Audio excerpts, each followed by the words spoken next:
Instalações e dispositivos elétricos. A parte que fala sobre instalações e dispositivos elétricos veio com uma mudança que pode parecer um tanto quanto óbvia, mas que vinha dando trabalho para algumas empresas. O texto é o seguinte: os circuitos elétricos de comando e potência das máquinas e equipamentos. Antes era as instalações elétricas de máquinas e equipamentos. E por que dessa mudança? Se eu perguntasse para você, aonde começa a instalação elétrica que acende a lâmpada que está aí no seu cômodo?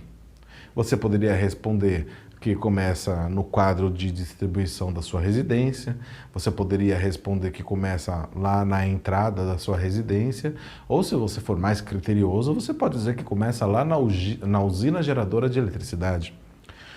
A NR12 estava tendo algum contraponto com relação a isso. Aonde começavam as instalações elétricas da máquina? Tinha gente que estava indo para dentro da subestação. Então, o texto modificou para que fique evidente que estamos falando das linhas de comando e potência de máquinas e equipamentos. E num outro módulo, nós vamos fazer uma distinção com exercícios sobre linhas de comando, potência e seus componentes, tá certo? Então, vamos seguir o texto como está. Os circuitos elétricos de comando e potência das máquinas e equipamentos devem ser projetados e mantidos de modo a prevenir, por meios seguros, os perigos de choque elétrico, incêndio, explosão e outros tipos de acidentes, conforme previsto nas normas técnicas oficiais e, na falta dessas, as normas internacionais aplicáveis.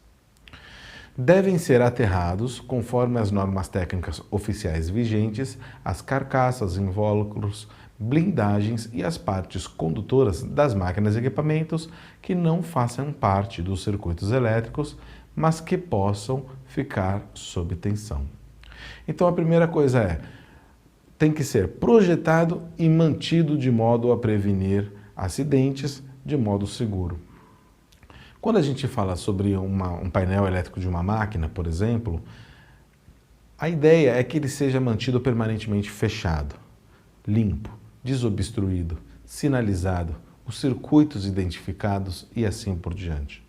O que não deve acontecer é a guarda de material dentro de um painel elétrico, principalmente quando essa guarda de material implica em ferramenta, água, café, lanchinhos e assim por diante, como eu já vi tantas vezes fazendo inspeções em fábricas por aí. A ideia do aterramento também é muito importante, porque não se trata apenas de você saber se a máquina tem aterramento, mas sim de observar se é um aterramento efetivo. Para isso, convém que você, profissional de segurança do trabalho, converse com o pessoal de manutenção e verifique se eles têm os laudos, as medições, os diagramas, o projeto do aterramento das máquinas e equipamentos. Sobre aterramento, por exemplo, tem que tomar o seguinte cuidado.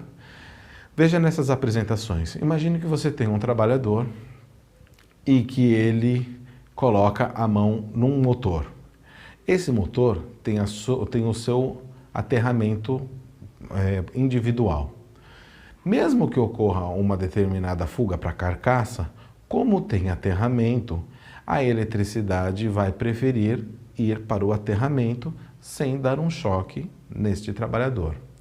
Agora imagine que este trabalhador encoste na carcaça, que está sob falta energizada, e numa outra máquina qualquer, numa outra carcaça qualquer, que também tem o seu aterramento individual.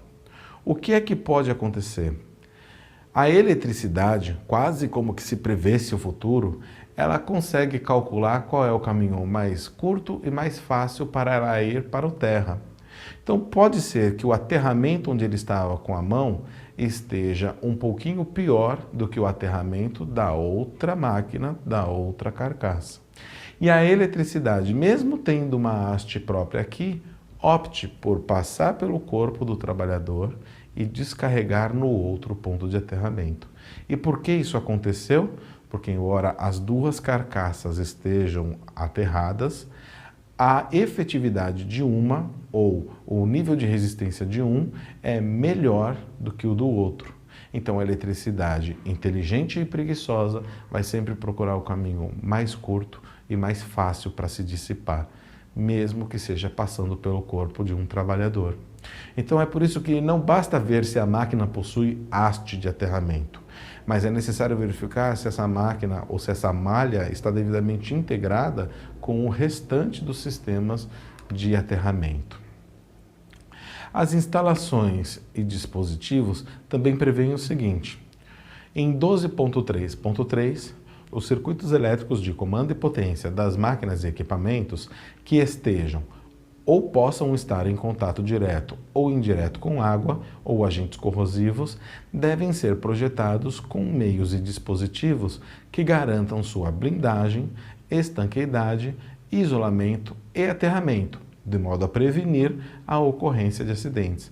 Na indústria alimentícia, é muito comum você lavar as máquinas com uma mistura de água e soda cáustica, por exemplo. Então, o painel elétrico aí, HM, todos os circuitos ou de componentes de partida e de parada, de comando e de potência, precisam suportar essa condição ambiental.